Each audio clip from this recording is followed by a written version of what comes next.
Gabon deizuela, 4 irakasletik 3 lanuztea egin du gaur. 2 eguneko greba egin dute unibertsitatez besteko hezkuntza publikoko langileek, eta atzo bezala gaur, hezkuntza sistemak bizi duen egoera salatu dute. Nahi eta behar ez dugun hezkuntza eredu bati planto egin diogu. Murrizketei ezetz esan diegu. Prekarietateari ezetz esan diogu. Aurreskolak partzuergoaren deseustatzeari eta ziklo horren privatizazioari ezetz esan diegu. Eta gure ikastetxeetan ematen den segregazioari ere ezetz esan diogu. Behin-behinekotasun tasa handiak, lan karga jasangaitzak, soldaten murrizketak, bajak zigortzea, ordezkapenak, erretirorako pizgarririk ez. Eta zer esan egoera larriagoan dauden sektoreetan. Aurreskola, hezitzaile eta sukalde eta garbiketako kolektibo laboraletan. Kolektibo hauetan, non langile gehienak emakumeak diren, soldata bajuenak jasotzen dituzte lanaldi luzenak dituzten arren. Eta hori gutxi balitz, privatizatzeko etengabeko arriskupean bizi dira. Hezkuntzara bideratutako diru publikoa murriztuz, hezkuntza bera zerbitzu minimoetara kondenatu dute. Gure lan baldintzetatik, langileen bizkarretik, oinarrizkoa den pertsonen hezkuntza eskubidetik murriztu digute. 15 hilabete daramatzate konfrontazio fase batean. Egin dituzte greba eta mobilizazioak eta eseri dira Jaurlaritzarekin negoziatzera. Labek egin du akordioa aurreskoletako, garbiketako eta sukalde zerbitzuetako langileen inguruan. Horregatik ez ditu langile horiek grebara deitu atzo eta gaur.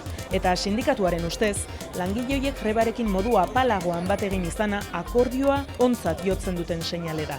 Ez dute berdin pentsatzen Steilas eta Elak eta desadostasun handiak eragin ditu Laben erabakiak. Edo nola ere, gaurko manifestazioetan Steilas, Ela eta Laben banderak nahastuta ikusi ahal izan ditugu. Eta hau batez salatu dute Jaurlaritzaren negoziatzeko borondate falta. Greba eta mobilizazioek eraldaketarako duten indarra lehen lerroko argudioa bilakatzen da hezkuntza sailaren aurrean. Borroka honek bere emaitzak eman dituela adierazi nahi dizuegu. Gu geu, eskoletan eta aurreskoletan gauden langileok inor baino beto dakigu zein den bizi dugun egoera. Eta horri erantzunez, Eusko Jaurlaritzari dei zuzena egin diogu aldarrikapen zehatzekin.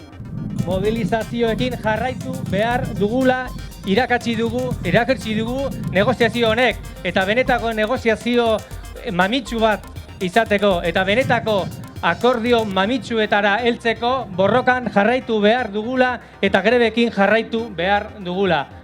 Gaur bertan berretsi dutenez, apirilean aste osoko lanuzteak egingo dituzte sektoreka eta sektore guztien arteko greba antolatzen ari dira ekainaren 12-rako. Bestelako kontuak ere baditugu gurean gaur eta titularretan aurreratuko dizkizuegu. Startup proiektuei laguntzeko 5 milioiko funtsa eratu du Eusko Jaurlaritzak Finantzen Euskal Institutuaren bidez. Luzera begirako maileguak eskainiko dizkie enpresa hasi berriei, enplegu berria sortzeko konpromiso baten truke. Queremos potenciar sobre todo el emprendimiento tecnológico. Puede ser de muchas formas y el emprendimiento todo es bienvenido, pero para nosotros el tecnológico es el que realmente queremos hacer ese hincapié. Gutxieneko mailegua 50.000 eurokoa izango da, eta gehienez ere 250.000 euro emango zaizkio proiektu bakoitzari. Enpresa hasi berriak izan beharko dute, gehienez ere 3 urteko antzinatasunarekin, eta gutxienez 3 urtean 3 lanpostu berri sortzeko konpromiso hartu beharko dute. Maileguaren interesa, Euriborra 1,25% izango da, eta 7 urte izango dituzte bueltatzeko, 2 urte arteko gabealdi epe batekin. Sustatzaiek gutxienez finantzaketa beharren 1,30% hartu beharko dute, euren gain, hortaz, funtsaren bidez 6,5 milioi euro bitarteko inbertsioa mugiaraziko litzateke, osorik erabiltzen bada. Diru horrekin aktibo finkoak, tresneria, informatika aplikazioak, bulegoak, naiz kapital zirkulatzailea ordaindu ahal izango dira. Teknologiatik nekazaritzara egingo dugu, izan ere Nafarroako nekazal produkzio ekologikoaren kontseiluak iazko jardunaren balorazio positiboa egin du. Jakitera eman dutenez, geroz eta eremu handiagoak bideratzen dira Nafarroan nekazaritza eta abeltzaintza ekologikora.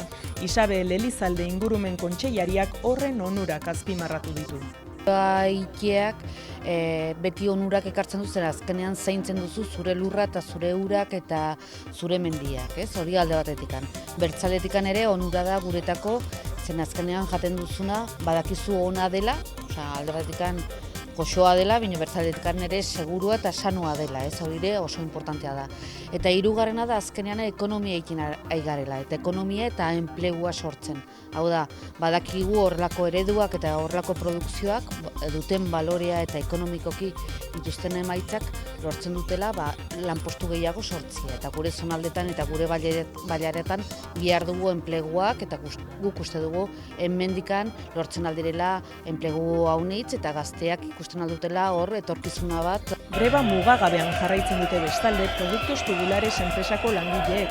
Euren egoera salatu asmoz manifestazioa egin dute Bilbon eta enpresaren egoitzaren aurrean elkarretaratzean pentsio uneak bizi izan dituzte. Enpresako arduraduna bulegotik jaitsi eta langilei aurrez aurre jarri baitzena.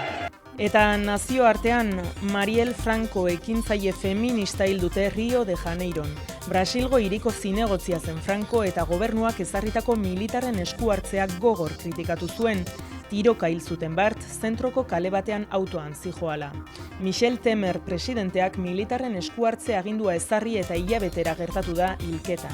Esku hartze militarra 2018 amaierar arte ezarri dute eta Francoren alderdiak helegitea jarri dio aste honetan bertan neurriari. Franco sozialismoa eta askatasuna alderdiko zinegotzi zen Rio de Janeiron. 2016ko hauteskundetan hirian boto gehien lortu zutenen artean bosgarrena eta oso ezaguna zen giza eskubideen eta batez ere emakume beltzen alde egin zuen lanarengatik. Legebiltzarreko giza eskubideen batzordeko koordinatzailea zen. Kontzertu bakar bat eskainiko du Berritxarrakek Barakaldoko beken. Larun batean 10.000 lagun bilduko dituzte. Mirari txiki bat, Gorka Urbizuren hitzetan. Bada mirari txiki bat, ez? Hola, azteko roka eginez, eta gero, gure infratik gatoz edo infratik begiratzen dugu mundua normalean, ez? Azpitik. Beti izaten duguna, ea honek balio duen ikusgarritasunaren afera hortan, jendeak ere, baloratzeko edo ea gure atzetik ere etortzen den hau egiteko kapaz den talde bat edo hainbat talde edo ikusgarritasun horretan gure aletxoa jartzen dugun. Oso eskertuta agertu da Lorea Bilbao Euskara eta Kultura Foru Diputatua taldearekin. Importanteena, zapatuan etorri zaitiezala bai zeuok eta bai zeuen edabidetatik honen berri daukien guztiak bekera hori bete inber dugu, seguru beteko dugula, topera jarriko dugula eta kriston giroa sortuko dela. Nik uste dut guri tokatzen jakula talde honi benetan zorionak emotea urte guzti honetan egindako ibilbide luze eta oparo horregaitik sortu dozuen eta sortzen zabizien zaletasun guztia gaitik, azken baten zuen musikara hurbiltzen da euskarara eta euskal kulturara. 5.000 lagunentzako emanaldia antolatzeko asmoa zuten eta azkenik bikoiztu egin dute entzule kopurua.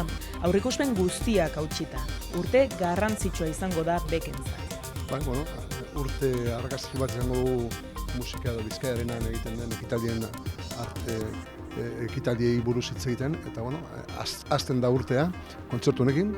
Ointze bertan eman dabe Pentsaurrekoa Berritzarreko taldeak, beraiek oso pozik daude, zer zuten espero horrelako kontzertu, horrelako tamainako kontzertua izatea. 5.000 pertsonentzat hasi ginen montaia egiten eta azkenean 10.000 baino pertsona gehiago izango ditugu hemen, ez?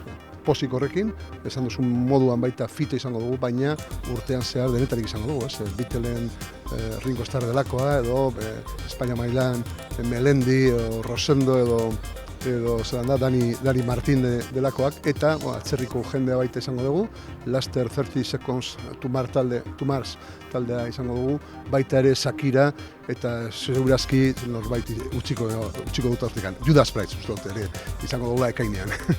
Martin, larra de honela, egun batez hil zen. Ruper Ordorikari omenaldi egin diote Loraldia jaialdiaren baitan, 11 musikari Karen kantuak bertsionatuta.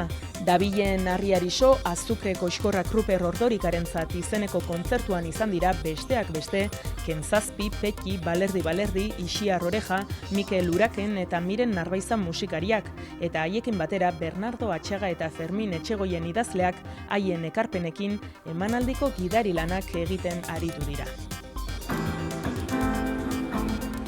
Zure buruzko galdera dena ez didazki zuzagutzeko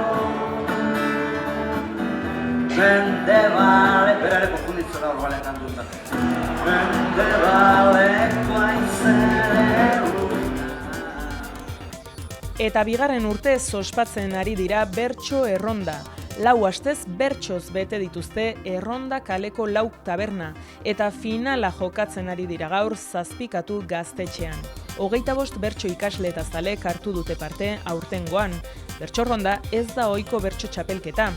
Hemen ez du irabazten bertsorik landuena egiten duenak, baizik eta publikoa poltsikora sartzen badakienak. Bertso errondaren helburua, bertso eskolako ikasleek, bertsozale eta Bilbora ikastera datozenei txapelketa batean parte hartzeko aukera ematea, etxe giro batean. Pentsatu genuen, sustatzeko pixka bat kaleko giroa eta tabernetan egiten genuen eskaintza kulturalaren barruan antolatzea bertso txapelketa antzeko bat, ezta? Non parte hartuko zuten bai Bilboko jendeak eta bai ikasleak ere bai.